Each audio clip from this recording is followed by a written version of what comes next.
जय श्री कृष्ण। यथा सर्वगतं सौक्ष्म्यादाकाशं नोपलिप्यते सर्वत्रावस्थितो देहे तथात्मानोपलिप्यते। अध्याय 13 श्लोक 32 व्याख्या।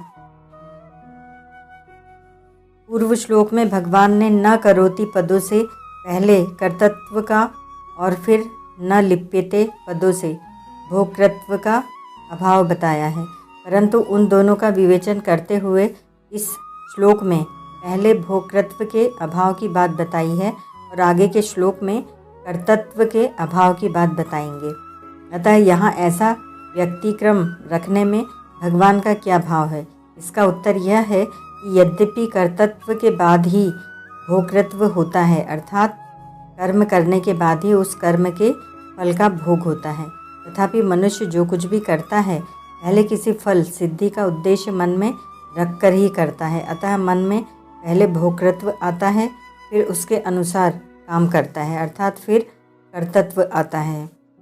इस दृष्टि से भगवान यहाँ सबसे पहले भोक्तृत्व का निषेध करते हैं।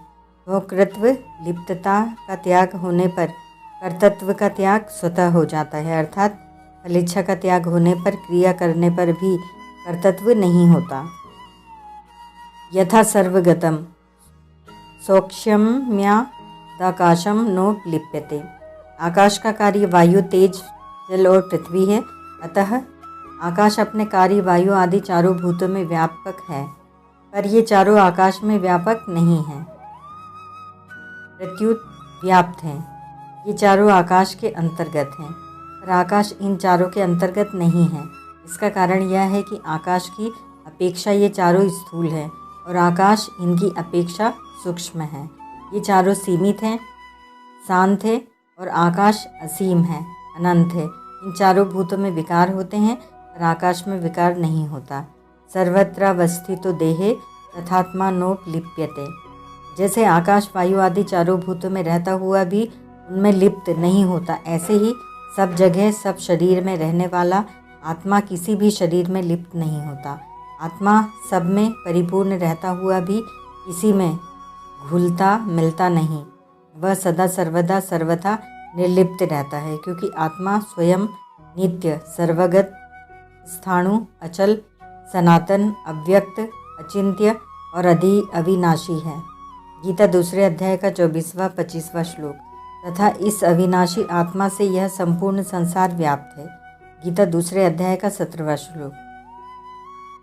परिशिष्ट भाव। जिनमें सत्ता एक ही है, पर अहमता के कारण वह अलग अलग दिखती है। अपरा प्रकृति के अंश अहम को पकड़ने के कारण ही यह जीव अंश कहलाता है। ममेवांशो जीवलोके जीवभूतः सनातनः। गीता 15:7। अगर यह अहम को न पकड़े तो एक सत्ता ही सत्ता है। सत्ता होनेपन के सिवाय सब कल्पना है। वह चिन्मय सत्ता सब कल्पनाओं का आधार, अधिष्ठान, प्रकाशक और आश्रय है। उस सत्ता में एक देशीयपना नहीं है। वह चिन्मय सत्ता सर्वव्यापक है। संपूर्ण सृष्टि, क्रियाएं और पदार्थ उस सत्ता के अंतर्गत है।